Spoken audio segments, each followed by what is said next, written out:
Alright, venison shank. What do you do with it? If you've ever tried to trim it or clean it up, you know it's full of connective tissue. It's really hard to clean up. So we're going to go through a quick, easy way to do this. Not a lot of prep work here. The oven's going to do all the work for us. We slow cook it. We'll break down all that connective tissue and it's delicious. So we can kind of season it up any way we like. Today we're going to do a barbecue with it. So first off, we've got our shanks. They're cut, they're rinsed, they're clean. We're going to trim them up just a little bit, get a little bit of the fat off the outside of them, and then we'll braise them. We'll go from there. Alright, so rinsed and clean. We're just going to go through and trim up some of this, a little bit of fat and skin, connective tissue that's on the outside edges. Just clean up what we can. It doesn't have to be perfect, but anything that's easily trimmed obviously makes for a cleaner cut.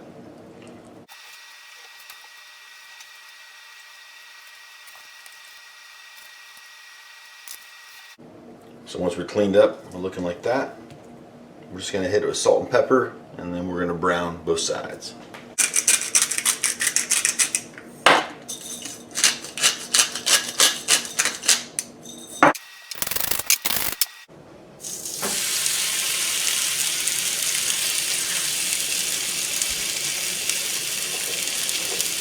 So we'll just repeat that process for the other three. Clean them up, trim them up, salt, pepper, put them on the flat top. Alright, so while those are browning, we're going to prepare our Dutch oven and get a mixture put together for that. So we're going to start by chopping up an onion, and we'll add that to some beef broth.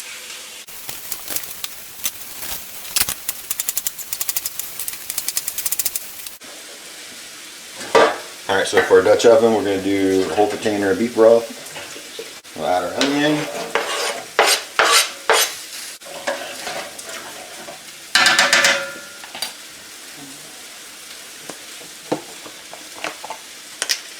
We're going to do a 1/4 cup of Worcestershire sauce.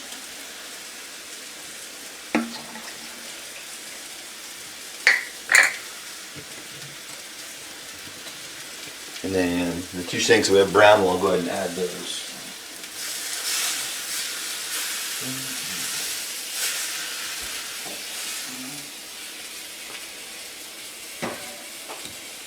You ready?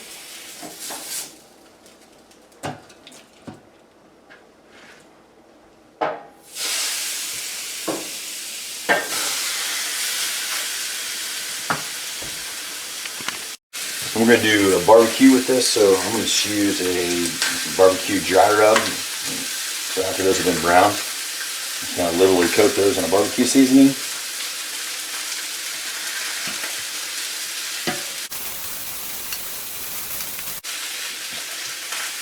And then we're going to do a tablespoon of liquid smoke on top of these two, and then we'll do another tablespoon on top of the other two.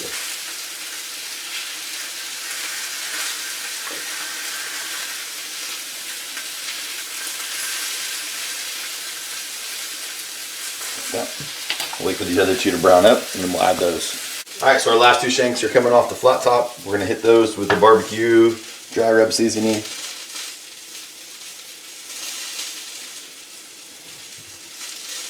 Flip them around, make sure we get both sides.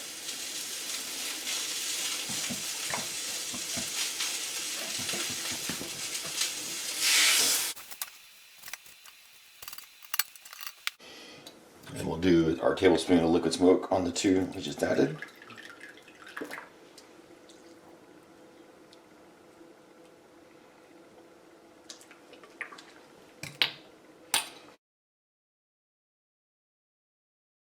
So that's what it looks like when it's all ready. Not a lot of prep work involved there. We're going to cover this Dutch oven with aluminum foil, make sure we hold all that heat in. And we'll put the lid on top of that.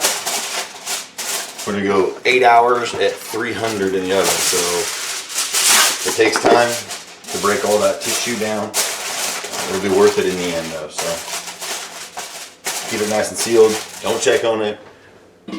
Don't peek at it. There's no looking. So just come back in 8 hours. It'll be perfect. Alright, so our shank's been in the oven for 8.5 hours. We're gonna pull it out and take a peek.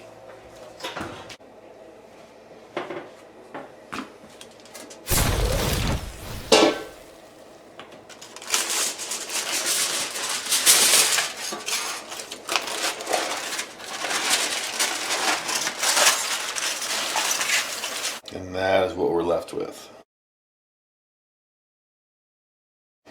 Alright, so as you can see, this is literally just falling off the bone. So we can literally just take this, we're going to put it in a bowl and we can just shred it. This is so tender now you can literally just pull it apart. If you get a bigger piece of connective tissue like that, we'll just throw that out. But for the most part, we're looking at great meat. Most all the silver skin and everything that's in the middle of there is just kind of turned into, Steve Ranella called it a gelatinous type material. So as you can see, this bone literally, the meat will just fall off the bone.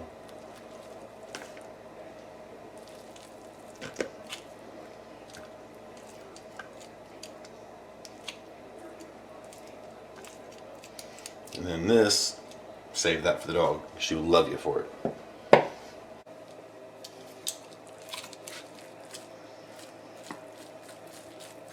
So you can see this stuff just falls apart. The very small end, sometimes you'll get a little bit of connective tissue. We'll pull that. It's usually just at the very small end. Otherwise, you're just looking, you can just easily shred this stuff. Got one more big one left here.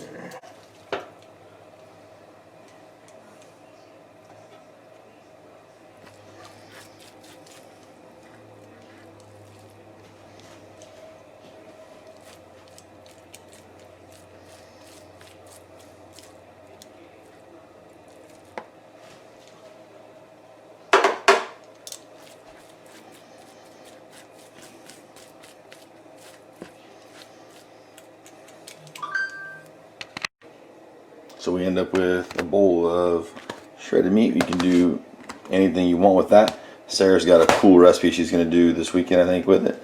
And then we've got bones for the dog and minimal waste. So the shank, another one of those things not to be scared of, to let the oven do the work, and you can actually end up saving some meat instead of throwing it away. So we're just going to pull some of that broth and the onions that are in the bottom of there and add that to this bowl. We're not going to use the meat right this minute. Like I said, Sarah's going to do something with it this weekend. So we'll make sure we keep it nice and moist.